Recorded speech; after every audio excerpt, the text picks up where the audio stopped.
This is like radio stuff, man. Nice job. This is like radio stuff.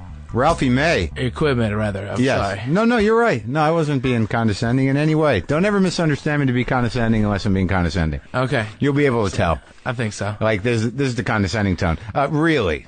Uh-huh.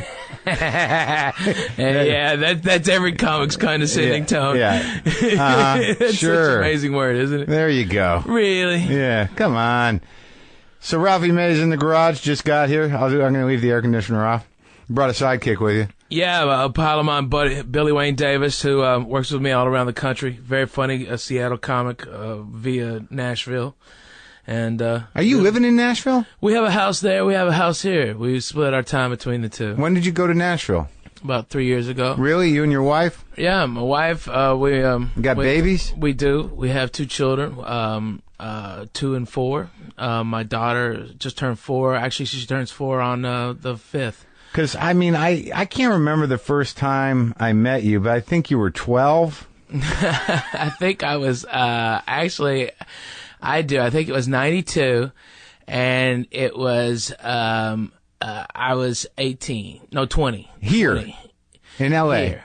Yeah. And you were like living on someone's floor, or living with Jay Moore, or sleeping on a couch, or did we hang out? Did we get high? Well, I don't think I was sober yet. No, you weren't. We were. You started off with marijuana, then gradually progressed to powders and other stuff, and had a great time. Oh no, I never did the white. Okay, I knew I was fat. Okay, I was very self-aware, and I knew the knowledge. You wanted to live a little bit. Yeah. I still had a lust for life at that point. But did we hang out and get high? Yeah. We at someone's house at the last stop in Houston.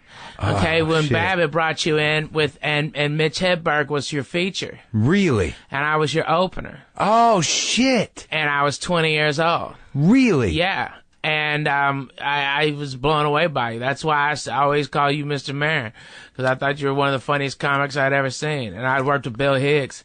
I fucked that MC job up. I called him Bill Hacks the first night. You did not. I did. I swear to God. On purpose? No, I didn't know. It was the first sold out room at Sandy Marcus at the Laugh Stop had ever put me in. And Bill wanted someone who didn't sound like him. They said, I don't care who it is. Sleep tight. He was like, just get somebody is not doing me. Okay? Oh, that's Which was a hilarious. very hard thing to find at that point. And how old were you? To know. When I worked with Hicks, 19.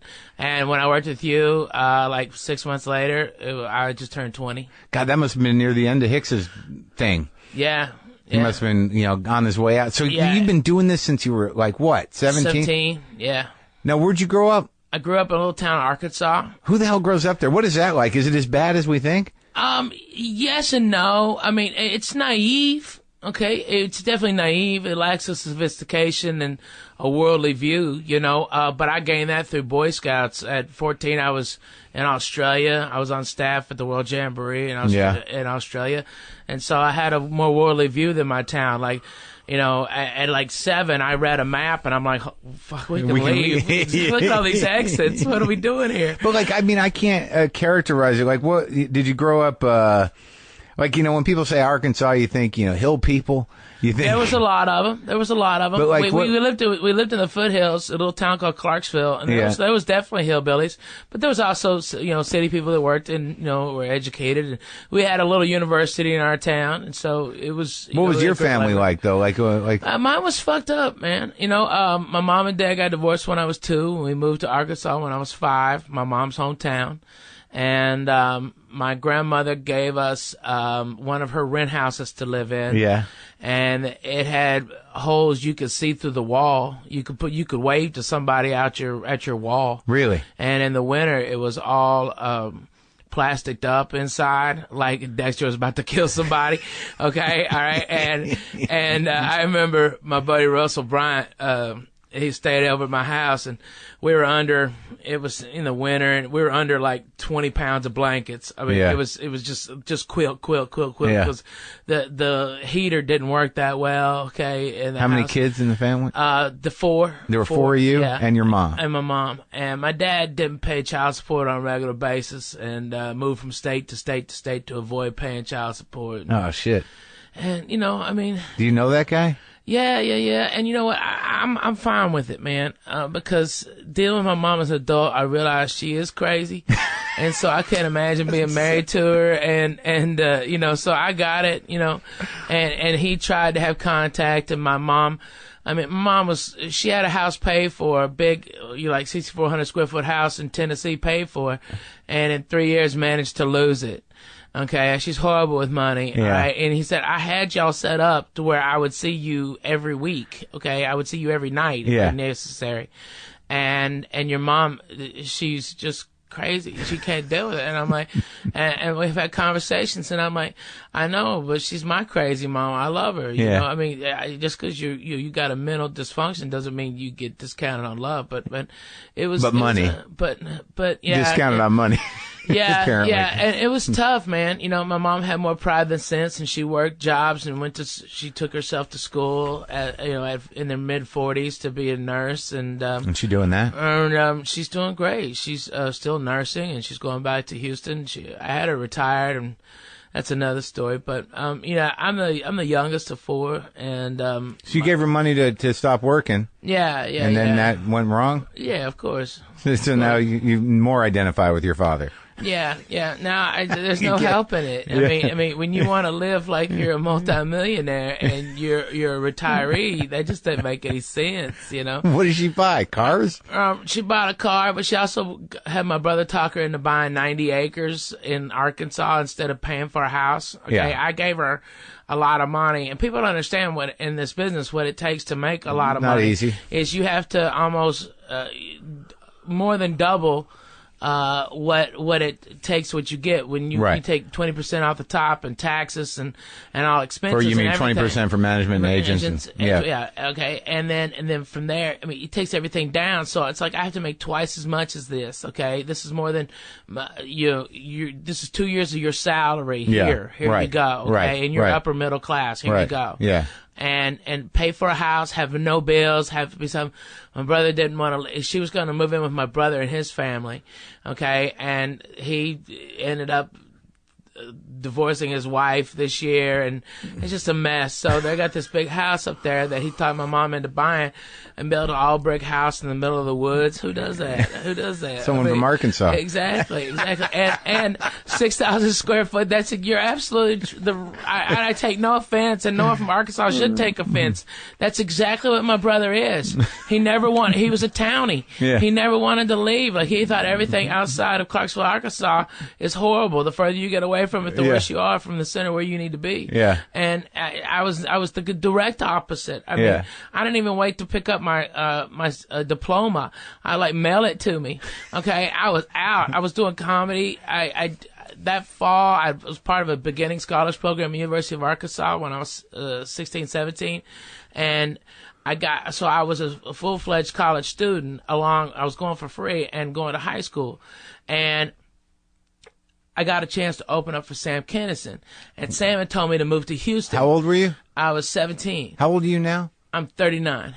So that's 22 years ago. Yeah. So I'm trying to figure out what year was that? That was 1989. Okay, so Sam, I knew Sam at that time. Okay. Yeah, and he was huge. He was just like, he was peaking, and he was coming into that third album probably, or maybe just did the second album. Right. Like, he was working on both of them. Have You Seen Me Lately? But Hotter Than Hell was out. Right. So, leader of the band and Have You Seen Me Lately, that's where he was at there. He was playing music too. He had long hair. He's dressing no more trench coats, a little more rock and roll. Right. Got it. So where was he playing? The University of Arkansas Ballroom. Okay. 3,500 people. How'd you get that gig? I won a talent show contest from the K-Hog radio station.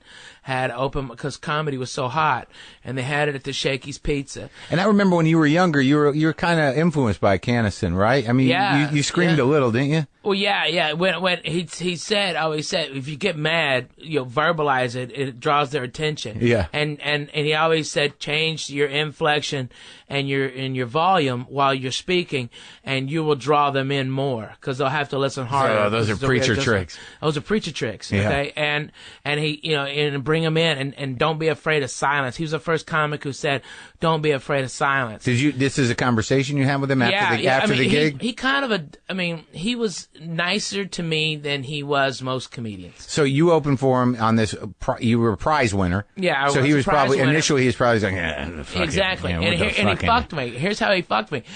We were riding in the limo. Yeah. It was the first time I'd been in a limo, okay? And you were with him or just going to the gig? I was with him, and Bill Kinison was there. And he goes, kid, are you nervous? And I'm like, no. He goes, kid, there's going to be 3,500 people there, and nobody paid to see you. and I'm like, oh, man, okay. I'm a little nervous. Sweet guy. And he goes, do you have a good closer? And I go, I did, but I didn't know what it was. You know what I mean? Yeah. All right. And I go, I don't know what that is. He goes, all right. It's a big joke at the end of your show to end your show with on a bang. Here, use one of my old ones, okay? Just start screaming and yelling at the audience and insulting them. The more you insult them, the more they'll love it.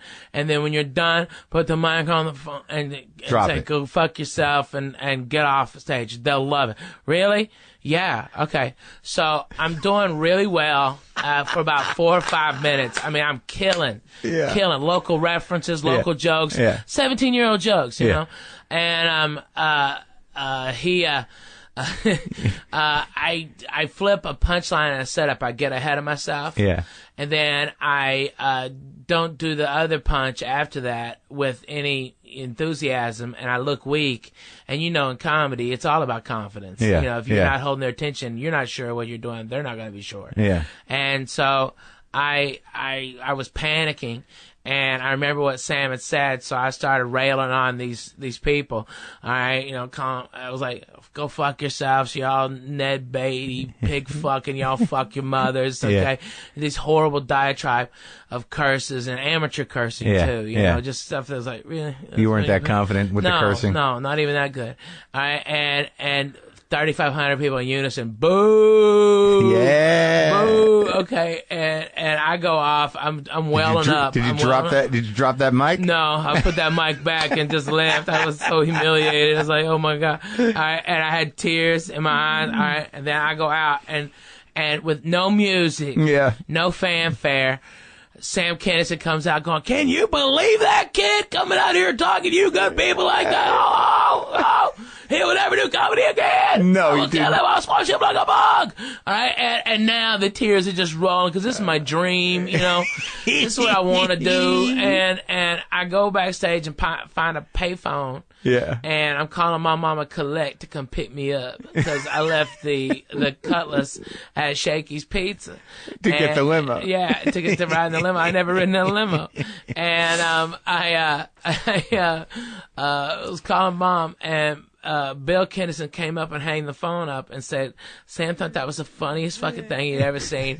He laughed. He loved how you just blindly did exactly what he wanted, all right, and did it fabulous. Plus, they hate you so much, now they love him because he was getting protested then by women's groups. Right. And the one at the university had already protested. So you took a hit for the team? Apparently, okay. But I was totally fucked, okay. I can't take any credit for it. You're like, yeah, I was a team player, but I instantly realized, like, oh my god, I'm getting another shot at this.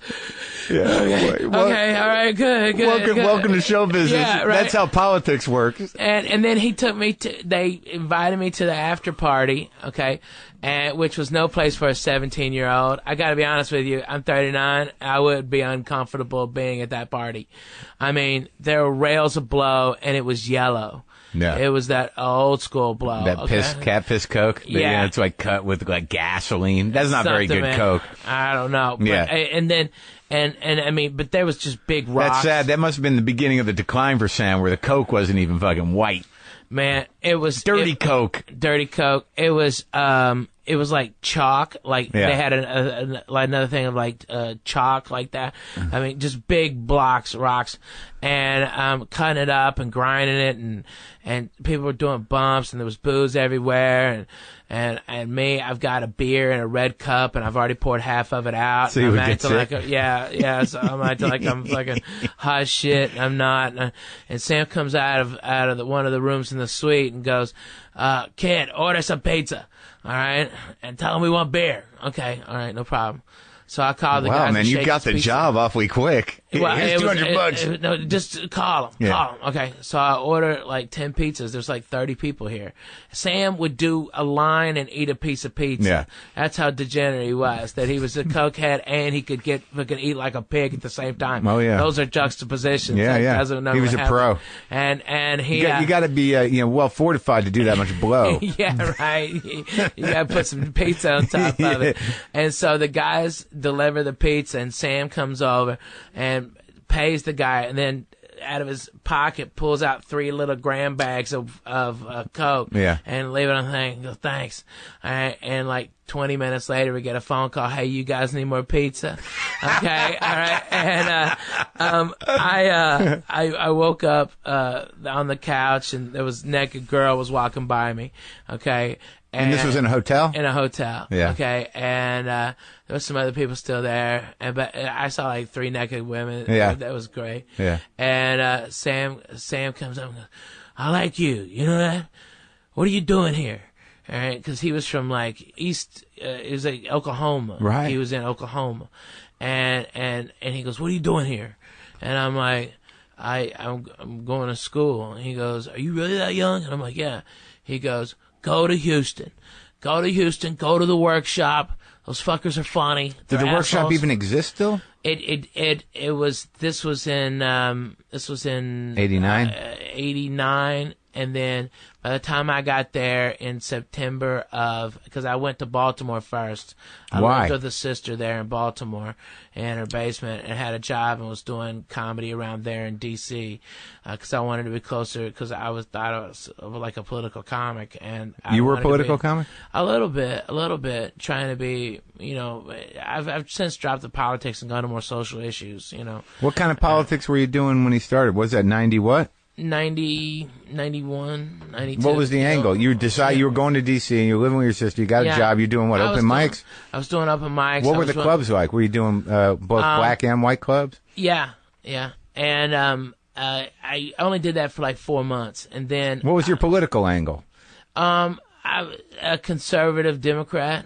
Okay, basically is the thing that that we got to be better to our poor because we're making too many of them. Yeah. And like a modified social that's not a progressive idea. Is that I think there's too much murder in this country to be as civil as we are. Okay, we're amazingly uncivil and we're very violent, and it's because the ramifications aren't enough.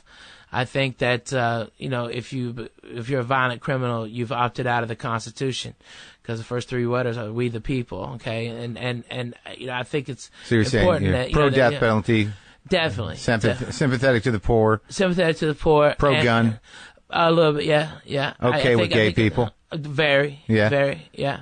And 90, that was a very interesting perspective. Pro-drug, gay people, it was a very homophobic time. But you got no problem with social programs? I need to be trimmed back, because at a point the people begin to atrophy. But you're not a libertarian necessarily. No. I think government has a definite role in place, and that as a nation we need to remember that we were the first to have freeways that span over twice the distance as Europe, okay? And we did it in a generation. We built dams, but our best nuclear facilities are 30 years old. I mean, why have we stopped embracing the future and moving towards a better containment, better design? Nuclear energy or weapons as well? No, nuclear energy is, that's the only way to do it. But we shut down the collider, and then in Switzerland and France they've done it. They made the God particle. So when you were in D.C., now you used to play black rooms, right? Yeah, I played a lot of them, and because they were the only ones who put me up. The white clubs wouldn't let me in because I wasn't over 21, and so I lived there outside of Baltimore, close to Lock Raven, and then my mom was like, you got to go to college. You got to go to college. Just, she was living in Houston with my sister, and they were all working and doing great. Houston was in a boom. And let me just ask you before we get to Houston. I mean, because there's not a lot of white dudes that, you know, had success in black rooms. And there's a certain type of white comic that can do it. Yeah. Now, and you found that you could do it. Yeah. I was. Why? I think, honestly, is that black people have an empathy with someone who's different. I think they feel it more resonantly than white people do. Different how? When black people are looked at different. They're when they're walking on the street. Yeah. White people will lock their doors when a white guy right in front of them walked closer to the car. Right. And they didn't do anything, but because they're black, there's a perception. Yeah. And they come. It's endemic in what the black experience has been in this nation. I mean, for 300 years they were beaten. Right. So what does that have to do with you? Learned is that I realized that I was fat, that I was different, and that I also, you know, wanted anyone to be a friend with, and I wasn't, you know, I liked hip hop music. I could talk it because I enjoyed it. You know, I thought it was a new art form. It was poetry and music. So that was your thing? Because, I mean, even now you have a sort of cadence. There's a cadence that you have. Yeah, but it also comes from being a Southern guy. I mean, you pick Arkansas. up a certain... Yeah. I mean, I was born in Tennessee, raised up in Arkansas, then I moved to Texas when I was 18. So, I mean, I'm Southern as it gets. All right, so you get to Houston. Who's on the scene? The scene was really, really good, but it was all 15 years older than me. Yeah. Okay? I was the youngest guy who'd come through there since Bill.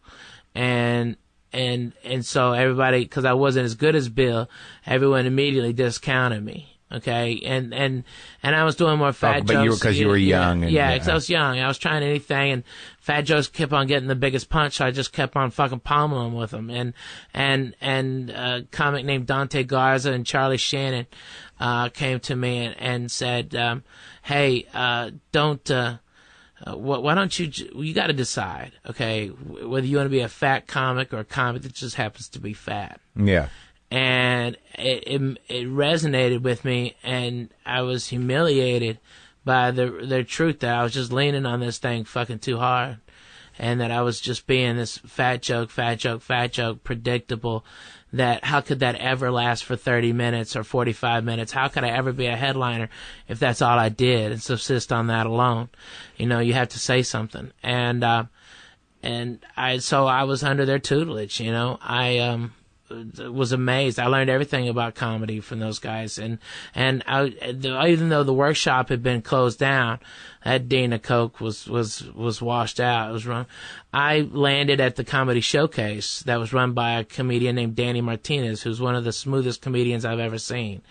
He can go up and talk for an hour, and he was doing it was like a Mexican Cosby. And he would never curse, and he was smooth as shit and funny, wicked funny, standing ovations every show. And when he was done when he got down to the bottom of his cigar. All right, and says good night, folks. And it was like a one-man show. Every time he would talk comedy with me, and I didn't have a father. He kind of took me under his wing and taught me how to be a man a little bit. And what were those lessons? Could you share them with me? I'm not sure I have them. I think you probably do. You know, responsibility, you know, work on your craft, you know. And like he asked me how much time I think I had, and I said 15. He goes, you maybe have 5. You know, underestimate, you know, and be real. And taught me the ins and outs and the tricks, and you know, there was a really good supportive movement. The Laugh Stop, there was 150 open micers, and they do open mics, and comics were making gigs for themselves, and there was so much good things going on. I mean, in Houston, it was incredible. And you were 21? 21, and I got a job in a bar. That was my day job. You know, I was a bartender and doorman at a bar called The Pig, and in Houston, which is just moving coke or just turning a blind eye to coke was the best way to make money. You know, whatever. Yeah. If whatever you want to do, that's the guy you want to talk to. All right. Thank you. Appreciate you. All right. And, the hookup. Yeah, I was the go. Yeah. And, I remember, you know, these workshop comics, man, they didn't like me because I started moving up really fast. Like once I got into this, I started moving up, and they would, like, this happened one time to me. This is a mean fucking comedy trick. I had these gigs closing for Marty Schilling. It was Friday, Saturday in North Houston, and then the Sunday night in Galveston. You stay the night in Galveston, wake up the next day, you're on the beach, have a nice time, right? You know, those guys, they taught me a lot, but I had these gigs, and then they called me up on Thursday, and acting like a booker from the Valley, who wanted me to do 2 shows, and I was going to make $2,000, and this one I was only going to make, you know, $650, and so I called Marty, and I go, could I get out of these gigs, because this gig is there, I don't want to upset you, and I don't want to put you in a bad way at all. All right, and they were like, no, this comic called just a minute ago. I'll get him to fill in, no problem. Yeah. You gonna make that money, good for you, and we'll get you next month. And I'm like, really? That's so nice, thank you. So I called that guy back, and I go, yeah, I'm in. And he goes, okay. So I drove 12 hours, and there was no gig. A comic did that? Yeah. And what the fuck? They hated me. That's horrendous. It's horrendous. Why'd they hate you that much? They thought I was a hack, okay, and they because there's no way a guy... You got names? I don't want to throw people under the bus. Some of them aren't even in the business anymore. Well, there you go. It's like, you know, and none of them are as successful as I am. So if I do it, it's just kind of bitter and cunty. All right. And you know, and you're doing the right thing. And they were doing it as a collective. I mean, it's one thing to be punked or to be funny, but Jesus Christ. Yeah, and it cost me... Make some kid drive 12 hours? And that's 12 hours there, 12 hours back, okay, with no money, and it was at the end of the month. And the guy who took it made fun of me when I went to open mic on Monday. I go, man, I just totally got fucked by this booker. And they're like, that was us, They were totally fucking rude, man. And they all, and it's weird because once you get labeled a hack, here's what happened. I was 18 at an open mic, and I was leaving the open mic as T-Sean Shannon was performing. And then 2 weeks later, I was at the comedy showcase, and Captain Rowdy, Frank Lunny, was performing, and he was really, really a great comedian. Yeah. Okay, Captain Rowdy was one of the really, I mean, just, and dark. I mean, everybody likes Jim Norton now, and he was doing Norton in 90. Okay, but better. Yeah. Okay, he was doing it better than Dice was doing it. He was really, really good. And just a smooth comedian and fucking funny and likable dirty, okay, filthy. And I gave him this joke, and it's been done 1,000 times since by different comedians, okay, and it wasn't specific, but because we realized where it happened. The joke is, so I was butt fucking this guy, and afterwards he wants to cuddle. What a fag. Yeah. Okay. That joke, you've seen that in 1,000 ways. Yeah. Okay. All right. And, T-Sean was there that night, okay, to watch Captain Rowdy, all right, and I told Rowdy, hey, do this joke, you know, I was butt fucking this guy, and so I gave T-Sean's joke to fucking Captain Rowdy, okay, unbeknownst. That's the only way it could have happened, all right. And, so that was T-Sean's joke? Yeah, T-Sean's joke. Yeah. And T, went fucking crazy, and Charlie goes, hey, the kid doesn't know anything. Nobody talks to him. Okay, I didn't know the rules. Okay, I didn't know because nobody was fucking helping me. They all hated me. And Charlie calmed it down, and then told T what happened, and he goes, yeah, I guess, you know, I'm going to stop that joke anyway, because I'm sure somebody else is doing it. But, you know, he and T, Charlie and T-Sean and Frank all forgave me, but everybody else just gave him reason to hate me. And so I got to a point where I wouldn't even go in and watch a comedian at open mics. Like, I would never watch stand up. I had to almost develop in a vacuum and develop amongst comedians that out of fear. Out of fear for being labeled. Just the label alone will fucking kill you. Well, so you're 21 years old. Do you think that the bullying had anything to do with your weight? Yeah. I mean, because, like, I just seems that you take a lot of shit to begin with. Yeah. And they feel like that you can just absorb it and fucking take that shit. Yeah. Yeah, and they were really horrific. Who was nice? Thea Vidal was nice. She's a sweetheart. Thea said, fuck those ungrateful bastards. They're just mad because they're not as funny as Sam or Bill. All right. And when those guys were telling them to get on the train to Opportunity, they were at the bar having another drink. But isn't that true about Texas? That the shadows of those two guys hung over that fucking scene forever. Forever, man. And everybody, it was like, there were so many Hicksian comedians. Oh, no, I know. Yeah. I mean, and Austin was worse, man. Austin was worse about it because they were so fucking good too, you know, disciples of Bill Hicks, Tom Hester. Yeah, Tom Hester. He's an incredible comedian. All right. And he was really, really good, but he was doing Hicks. Kinda, but he was also doing his own thing too. And it was just, he was the only one that I saw was like, who'd taken a Hicksian influence and actually expounded upon it and ingrained himself and like infused himself with the Hicks thing. So what made you, what made you finally say, I gotta get the fuck out of here? I was going to, cause I wanted to go, instead of seeing what these comics in Houston were doing, I would save up my money and I would fly to Los Angeles and put myself up in a little shit hotel, the Farmer's Daughter Hotel. Oh yeah, down on Fairfax? Yeah, and I would go watch, and I would pay to go watch what the top comedians were doing. And I'd see all these guys and I was like, I'm not that far away. I'm not that far away. Yeah. I know. I could do it. So you would actually take a trip to LA just to pay for comedy shows. Yeah. You didn't even have enough, and no friends here. No friends. And I would go. I went and saw The Price is Right once, and at CBS. Yeah, because you saw the people standing online. Yeah. And I was telling jokes out there, and wait a minute. You told jokes to the line? Yeah, I was telling jokes. I was being funny in the line and stuff like that. Like in an organized way? Kind of. I just start and people would turn their attention. They're waiting in line. They might as well be entertained. And I get people laughing. You did stand up online. And the producers wanted me to where you're going to be seated. We want to put you on an aisle.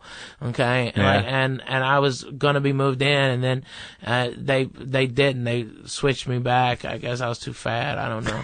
All right. But I was funny. And but I would come out and I would go to New York to watch. Who were you seeing in LA though? Like, what resonated with you? Oh man, Gary Shandling, I thought was a genius. At the Comedy Store? And no, at the Improv. Oh yeah. And then I saw Tim Allen. I saw he was a beast. What was that, like 91, 92? 91, 92. And 93, as Sam. I seen Sam everywhere, and he take me on his wing, and we'd go walk down from the Comedy Store and go eat at Carney's. Sure, have a dog. Yeah, and are you okay? Are you okay? And I'm like, I'm trying, man. I want, and he goes, those cocksuckers are being dicks, aren't they? And I'm like, yeah, they kind of are. And he'd load me up with cheeseburgers. Take these cheeseburgers. All right. And he was like, you could come out here, you could stay at my house, you could, you clean up a little, help me, and I can't. My mom still wants me to go to college, and he's like, okay, but if you want to, if they're giving you shit, and he would upset his old buddies at the Laugh Stop that were from in Houston when he'd come back, because he had me open for him, and they were really pissed. I mean, they were all mad because they'd come up with him, right? So you had to get out of town at some point, just because and I was, I was headlining already around Texas, and I did. I couldn't take it. I thought I was going to quit, and my buddy Mike Jorgensen, who was the residential manager, he was doing stand-up, residential manager of the Four Seasons, got me a job cooking, and so you're opening for Kinison and you're cooking. Yeah. When he comes into town, I would do the shows that week, but to make ends meet, I had a line cook? And a sous chef. I moved up, and the guy liked me. I had a lot of personality, had a lot of heart. Yeah, I can really cook. And he got a job at Nola's, Emeril Lagasse's restaurant in New Orleans, and asked me if I wanted to come over. So I looked into it. I drove over. I fell in love with the city. I thought it was cool as shit. And I loved the music. I loved the scene. And I rented a back room, a house, and knew nobody in the city. Would go to work, smoke weed with the black dishwashers afterwards, go to Felix's for oysters, drink beer, come back and realize I hated beer. It was like, how long were you there? 6 months. And then working in Nola? At Nola's. And as a sous chef? as a sous chef. Yeah, I was there's a bar where you can cook in front of people. People come up to have private dining. Yeah. And they taught me how to cook their food, and I can remember how to do it. Jesus, it's memorization. You know, no big deal. And because I could talk to them and entertain them, I'd get them. They would sell more wine to them. They would you know, I had they wanted me to be the face of the place. So what do you like to cook now? I still like third coast cuisine. I still like, you know, Texas, Louisiana. And you like, do you entertain? Do you cook for your wife? I do. And, can you butcher a pig? And I can. I have. I've sorted out hog for me before. It's a messy business, but somebody's got to do it. Yeah, I cook really well. You know, heavily French influence. You know? I mean, you can't get this big by accident. You know, I mean, it's not osmosis. You got to put some heart into it. Yeah. And, you know, I was having a great time, but I was doing on the weekends. I was doing Comedy Zone gigs, all their Southern runs. Yeah. Okay, I was doing all the Louisiana run, the Mississippi, Alabama, Florida gigs, Coconuts. I was working the Punchline. Okay, and I would do that, you know, Wednesday, Thursday, Friday, Saturday. And then back in New Orleans on Sunday morning to work that night to Monday, Tuesday, Wednesday. Jesus Christ, you had you lived like 4 lives. So you were on the path to becoming a cook, really. Yeah, and comedy they were moving me up at places. I'd get to places, then on the second night they'd have me headlining because the guy said I blew him off the stage, and I thought that was what you're supposed to do, is be the best you can. Well, how much is it? That's not the best way to do it. But you know, to be a killer middle, you know, you're going to piss off a couple headliners. Yeah. I had some karma from that. Eventually, you know, as a headliner, you're going to take the hit. Like there's a couple weeks where, like, I used to do that, and I knew I did it. Because all you got to do really is close really big, and they're gonna, you know, depending on who they are, they've got. You got the easiest spot, man. It's a great spot, but I remember that, like, anytime it happens to me now, if a middle hands me my ass, once at one show or 2 shows a week in a little bit of a way, I'm like, I had it coming. Yeah, right. Yeah, I got this. This is mine. It's his night. Good for him. Yeah. And so I was doing that. This is like 96. But how much do you think, honestly, what do you think it is about the weight that, you know, because you said that coming into the garage. People are easily dismissive of overweight people.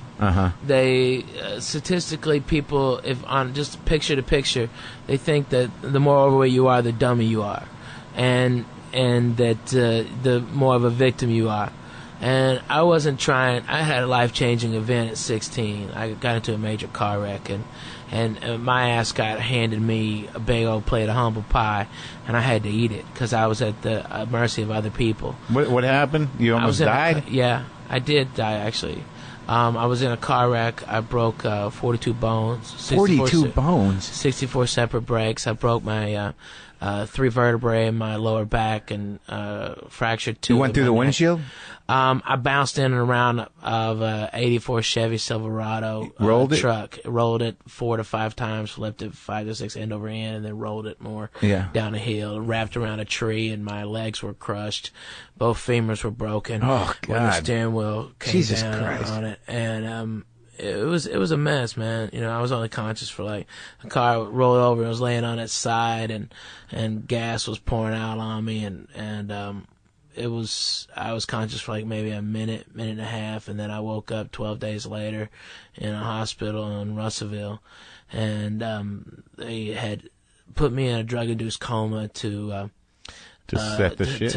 To reduce brain swelling. I had 3 concussions, you know, and I had if you look right here, I got a little scar right there where they had a halo brace on, and they had already stabilized my vertebrae, but in the back I had a hole that was drained out fluid. I had a shunt in my head to allow the brain to expand without causing more brain damage, and I was spinal swelling for 10 months. I was basically wheelchair bound, you know, worked to be able to walk and stuff, and I broke a lot of bones, and I was a mean guy before. I was a dick. I was a bully, and there was a kid that I was went to school with named Paul Johnson. He was a grade below me, but we went to the same church. And I wasn't in church for Jesus. I was just there for the social, you know. And it was fun, you know. It was something to do on Sunday. And it was a good meal. It was hanging out with your buddies. It was a good time. And I'd be nice to Paul on that day, on Sunday. And then Monday through Friday, I would participate, if not initiate, hateful slurs at him because he was a gay kid. And he was very effeminate and he's a sweetheart of a guy. And I participated in that. And so I was a liar. I was lying to myself. I was lying to who I was. And on Sunday, I was lying in the face of God, you know. So one-on-one, you were a nice guy and you really liked the guy, but because it was part of a group mentality and he was weaker, you know, that I fed on it. And, after the first couple of weeks, my friends wouldn't come visit me in the hospital. I was in the hospital for 48 days. Why? They had other stuff. They had already moved on, you know. Okay. All right. And it was 30 miles and Paul, his mom would drive him down and he'd bring all my schoolwork. He did also all voluntarily.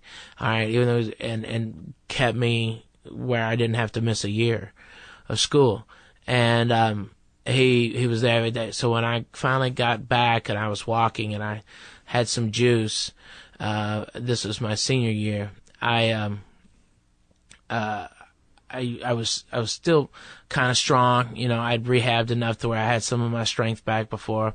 And, I shoved a guy's head who was fucking with Paul into a locker and broke his nose and, kicked his leg out from under him, his knee, and hurt his knee and kicked him in the fucking head. And I said, nobody fucks with this kid anymore. And, it was amazing what that did, but because I finally paid my friend back for all this shit. And I was like, this guy's going to have a fucking decent year. He's not going to get fucked with this year. And, I lost touch with him after I left Clarksville. And I was in, Dallas, Texas. And he came up to me and said that after changed a his show? whole life. Yeah. No shit. Yeah. And nearly 20 years later. And it was very humbling. What did he say? He changed his whole life? Yeah, I changed my whole life. It was like he was out and he was, you know, he was like, thank you so much. You really made life easier for me. and I really appreciate it. You're a good guy. And it's weird. I've had those things since, and you know, it was strange. You know, it was a strange thing. So I moved back after New Orleans to Houston, and I was doing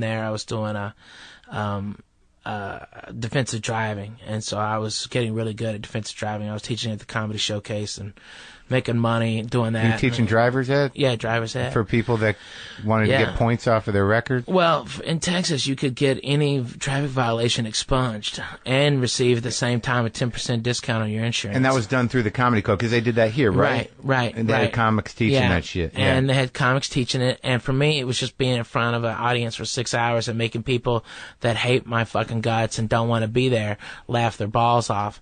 And to where people would come like, I mean, I had guys coming 6-7 times. I go, man, I must suck as a teacher. They go, no, it's me. Okay, it's not you. I get good knowledge, but at least I come here and I'm entertained. Yeah. You know, and so, I got developed a real big following from that. And it just gave me more confidence. Yeah. No, like getting back to before I forget the train of thought we were on before on the weight thing, is that because you said that people think that fat people are either dumb or victims, and I think also that isn't there so you're basically saying that when a guy who's heavy, you know, can speak up for himself, it's almost like, you know, you who are you? You arrogant prick. Or like you've won a fight, because you're not like the kind of guy that's going to be like, you know, fuck you. Well, you are kind of, but but you've seen, like, I think when people see a guy your size, you know, speaking up for himself, because a lot of like heavy dudes, you know, they're ashamed of themselves. Right. So you've somehow transcended that shame. Yeah. Yeah, it's, you know, I mean, you've won somehow. Yeah, and it's like,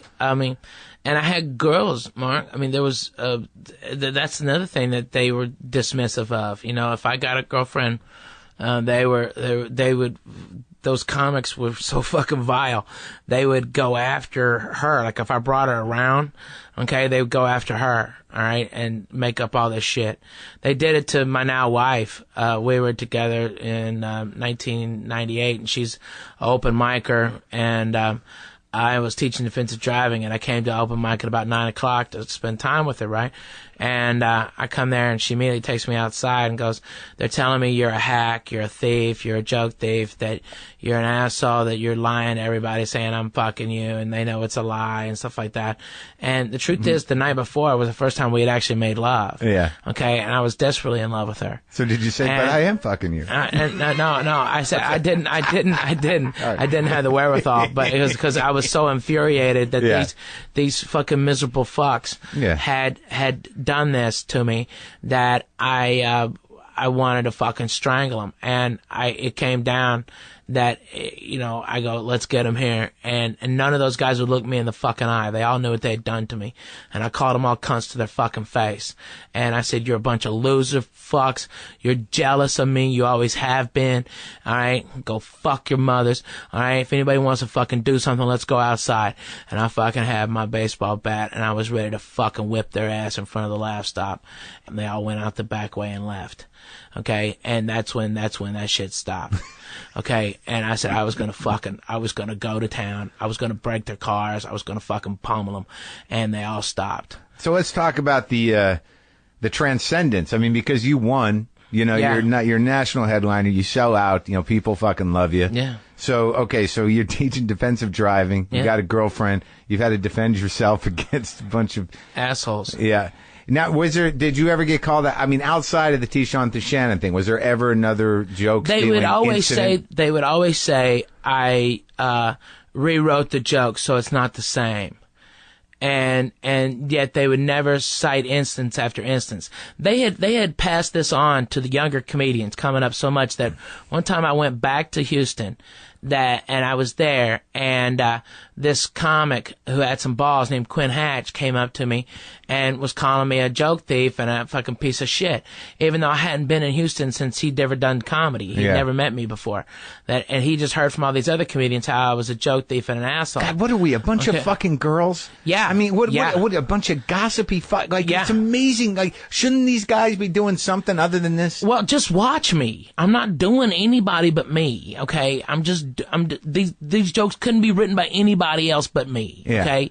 All right? And they're not usual jokes, okay? Yeah. All right? And that was amazingly topical, and I was just pummeling. And Dougie Stanhope had taken me under his wing, and we met that night. You and Dougie were going bump for bump. It was a good time. I'm trying to remember that. I mean, Dougie was living in his car, and he's stopped by Houston, and he was there, and Mitch and you and me. We all stayed at the Allen Park Inn and fucked that place up and had a great time. And Doug fucked the girl next to me. Am I blacking this out? You sure it was me? Mary. Okay. It was Mary. Stop. It was you. It was right. Really? No. It was a crazy thing, and all that drama stopped. So what was the big career changer?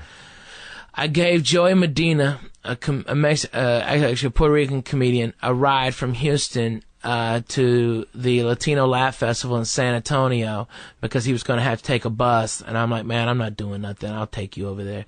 And I had money. It wasn't a big deal. I was making tons of money and defense driving and stand up and working around. I would never leave Houston and I could make $30,000 a year. Yeah. Okay. And, then you had, minor drug sales. You had, working a day job to boot. I was doing all right. So I was like, yeah, I'll drive you over, man. And so I drove Joey over, and they heard about it, and he told people how nice it was that I drove him over, so instead I had to take a bus, that they gave me a spot. You could go up first on this showcase, and I went up at that comedy club right there on the Riverwalk, and got a standing ovation in 11 minutes. It's a big room.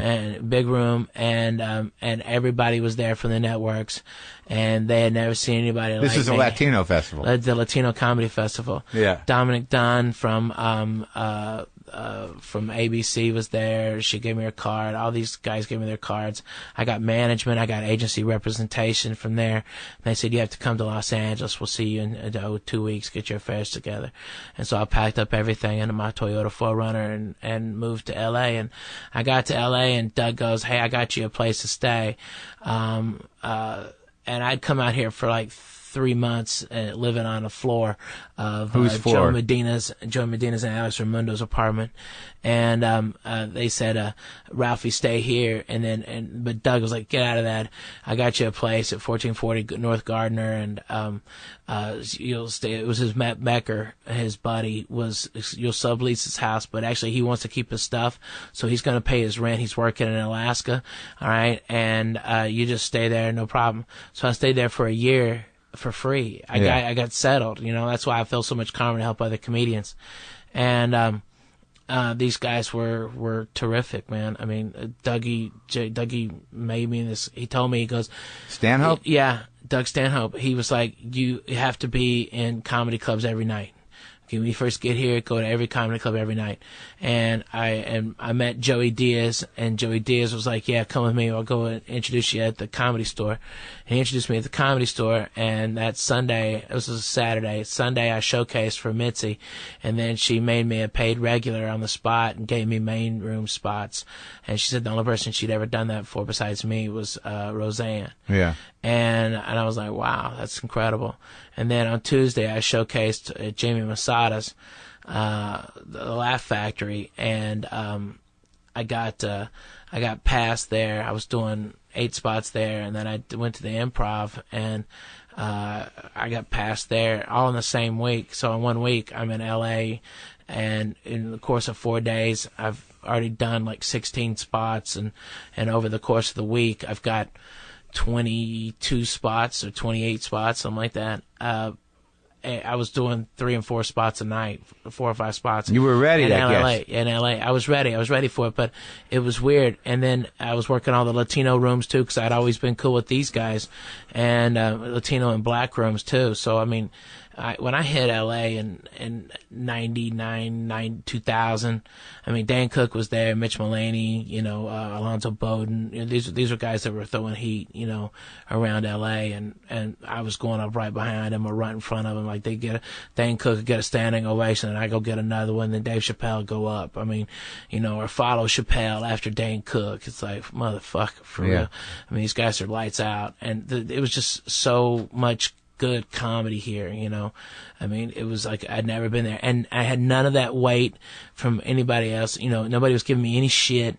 I wasn't called a joke thief. I was called an original. Now, how much effect did your relationship with Jay Moore and the Last Comic Standing thing have on the popularity? Oh, there's no good question.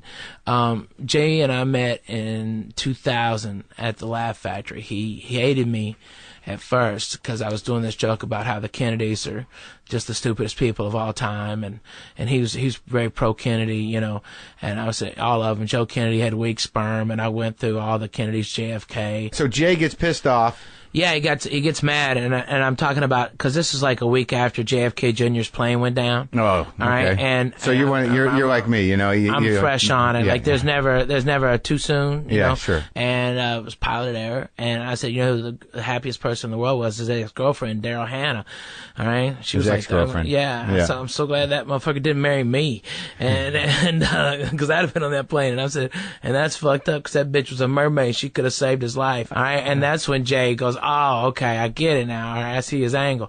All right, and he told me after, I hated you at that, and then you did that joke, and it's like this. So we started talking, and he goes, man, you're really fucking funny. I was really impressed. I love watching you. I don't get much joy out of watching other comedians, and that was really, really fucking great. And I'm like, thanks, man, no problem. And then the next day, I was, LA was hard. There's no money. You've been getting all these spots and you're doing all this work, but there's no money, in LA hardly. And I was working Latino rooms to try to make my rent and selling weed and doing what I could to hustle. And and I didn't have much rent at this point. You know, it was like $550 a month, you know, and it wasn't that big a deal. But I didn't have money for my gas, you know, and I didn't have valet tip money. Yeah. I didn't have money to waste, and so I was just walking from Gardner down to the Laugh Factory to go catch some spots, and Jay drove his truck by and stopped and goes, "Why are you fucking walking?" And I'm like, "Because the truth." He goes, "Yeah, I don't have money for valet. I don't have money for gas. Okay. I just don't have money. You know, I got hit with a bunch of tickets and I'm fucked." And he goes, "Why don't you have money?" And I'm like, "Because I just don't, dude. I mean, it's hard. You know, I do all these spots and I don't get paid for them, or you get $30. You know, it's like, what the fuck is that going to do? You know?" Yeah. And he was like, "Fuck that. And get in the car, first of all right?" So we get in the car, all right? And he called up Matt Frost, his agent, and goes, "Hey, my new opener is Ralphie May. All those improv gigs that I got, Ralphie May's my new opener, okay? Make it happen." And boom, he booked me 16 weeks of work right there. And I'd never been able to get into the improvs because even though I was a killer feature act, none of these fucking titty baby, lazy fucking headliners wanted to follow it. Yeah. All right? They don't want to follow somebody getting a standing ovation. And that's what I told Jay. I go, the improvs won't work me because I'm too strong for their acts, and yet I don't have any TV credits, so I can't get on their stage as a headliner. And he's like, "Fuck that. I want to be pushed. All right? You come work with me and you kill every show." And he let me do it. And he introduced me to all these clubs that would have me close Wednesday, Thursday. He'd do Friday, Saturday, and Sunday, and drop down to feature. So I'd make an extra $500 right there. He was paying my air. He took care of me. And when he got more sports, he goes, "I want to give you a chance to be a writer. You're a great writer. You've been writing jokes for me." And so I got to be on a writing staff for a year, which was amazing. And it's weird because like that summer, he goes, "I got this show called Comic House, and when it comes out, I want you to do it." That's the name of the pilot. It was called Comic House. For Last Comic. For Last Comic Standing, yeah. And he mentioned it once and then didn't mention it again. I'm in Hawaii. I'm headlining the Laugh Factory Honolulu, and my girlfriend is with me, and she's featuring, and we're having a blast, vacation. This is Thursday. I've been there since Tuesday, having such an amazing time. On Thursday, Jay calls and goes, "Hey, I need you to come and audition for this show." And I'm like, "What show?" He goes, "Remember that show Comic House?" I go, "Yeah, it's called Now Last Comic Standing. Okay. And I want you to come in." And I go, "Okay, when?" And he goes, "On Saturday." As in 2 days Saturday? And he goes, "Yeah, it's an invitation only event." And I go, "Well, Jay, you're the EP, right?" And he goes, "Yeah, just put me on it, dude." Yeah. All right? You know I work. I mean, who knows my act better than you? If you think I'm great for it, then I'll be great for it. And he goes, "No, NBC won't let me pick anybody. You have to come and do it." And I'm like, "Okay, all right, who am I auditioning for?" Bob and Ross from the Tonight Show. And I'm like, "Man, I know those guys. They just saw me last week. They love me." And he goes, "Well, you got to audition again under the everything." And I'm like, "Oh, man, all right. God, I don't know if I can, Jay. I'm working in Hawaii and I don't have enough money to, let me see the airfare. I'll call you back." Yeah. So my wife and I look up the airfare, and the airfare is like $850. I'm only making $1,200 for the week. Yeah. All right. And that's just to get there and come back to be able to finish the week, to, you know, so I don't leave them hanging. And my wife, or my girlfriend at the time, goes, "You can't afford this, can you?" I go, "No." She goes, "I want you to know I believe in you, and I think you're gonna kill this fucking thing. So I'm gonna put it on my credit card, and I'm gonna fly you back, and you go do the audition and you knock yourself out." And I was like, "Are you serious?" Her share of the rent was only $600. She's gonna give me $850 on a maybe. Mm-hmm. And so I flew back, and I was so maxed. It was a red eye. I'd done the show on Friday night and got on a plane and came to back to LA, and just tired and fucking pissed and mad, And I go over to the goddamn valley to NBC and standing around with these fucking comics and everybody's wackadoo, and I'm like, I'm just in fucking general irritability. Yeah. And they tell me that, my 5-minute audition is now 3 minutes. I'm like, are you fucking kidding me? All right. So I go out there, and they're doing the auditions on Johnny Carson's old stage, which is behind the Tonight Show stage. Okay. Which is actually a small stage. This is huge. Yeah. So I get in, and it's my turn. I go for a walk. I walk all the way onto the stage, and I'm mad because they made me walk this whole fucking way too. Okay, I'm just mad. So my first line goes, "You cocksuckers, give me 3 minutes. It takes me a minute and a half to get my fat ass up here." Whose bright idea was it to put the fucking stage 150 yards away from the fucking door when you got 3 minutes? All right, and then I just started on, and they go. And at a minute 15, they go, "Stop, Ralph, stop." And I'm like, "You fucking assholes. I just flew from Hawaii." No, Ralph, we want you to come back. Okay. You're moving on. You did everything we needed you to do. You're terrific. Okay. I'm like, "Are you serious?" "Yeah." "I got something?" "Yeah." I just come off the heels of. It was just how many people were in the room? 5, and I had all 5 people dying. Okay, Bob and Ross and a camera guy and a AD, and Jay. No, Jay wasn't even in there. And Jay was sleeping in. Yeah, Jay was sleeping in. Motherfucker, I was up early. All right, and I filled out all this paperwork, and I saw so many comics that had passed and got like that fan never would have done that if Ken Jeong had gotten advice from Levity to do the show. He saw all the paperwork, and as a doctor, he wasn't prepared to give up his doctor gig. Okay, and he could have made it even sooner than when he has made it. Isn't it wonderful though? Yeah. He's made it. I love that. Well, he did it a different way. It's probably better. It's better in the long run his way. So that was the year. So you got on Last Comic Standing first season. Yeah, got on, and that audition was on Saturday. Tuesday, I was back from Hawaii at the Laugh Factory. Did that place, got a standing ovation. And went to Las Vegas the next morning. And then we shot in Vegas 2 days. And then by Friday, I was living in the house and hadn't been home. And Jay pulled me to the side after Vegas, and he goes, NBC's here, right? And I go, yeah.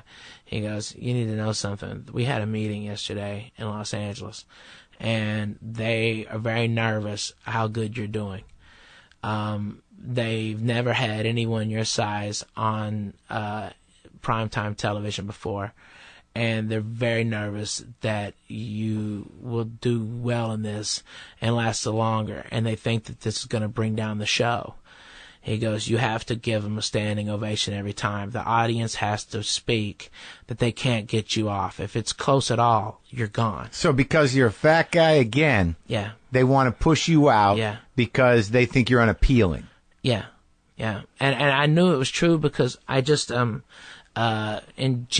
that was in February was when the Last Comic happened. In January, I had auditioned at the Laugh Factory with 20 comedians, and fellow Pablo Francisco who was a beast at the time, and Dane Cook, who hadn't hit what he's doing now, but I mean was just fucking amazing. And we were showcasing for Conan O'Brien, and I went up 16th and got the only standing O in 5 minutes. And so we're all in the lobby, and a bunch of comics are hanging out and talking to the booker, and Dane Cook, to his credit, goes, so when are you going to put Ralphie on? Ralphie should be the first one, but after him, when can the rest of us get on? And the guy goes, actually, I can't put Ralphie on. And Dane was like, what? And Dane started pressing the point. What do you mean? Why not? He just fucked this place up. Got a standing ovation. And he goes, he's just not the right size. Really? Yeah. And isn't that lawsuit shit? It should be, but it's not. They have their choice to discriminate against whoever they want to put on their network. And that was a hard lesson to learn, man. That so now you go in a game that you think is equal. That all that matters is what the crowd. Never thought it was equal. Well, but I know what you mean. Yeah, but there's a certain you make your own. But picture. This isn't stand up. This is television. Yeah. So now you got this fire in your fucking brain. Right. And I've got this defeatist attitude that I'm fucking done, and then. But you had to kill. I had to kill, and that's why I did different jokes every time, and I got a standing ovation every time I performed on that whole show, and I still came in second. But that was politics. Probably, yeah. I mean, the show was recut. There was recut. But are you bitter about that? Good God, no, man. If this is getting robbed, it's like my fans. I mean, once or twice a day, I'll get people still tell me you got fucked on Last Comic Standing. But what happened was, the only thing I can liken it to is 1988 when the first heavy metal Grammy Award was given instead to Metallica, who was transforming heavy metal. Yeah. Was given to Jethro Tull, a band with a fucking flute. And then after that, their sales went through the roof. Because after I on Last Comic Standing, I came in second.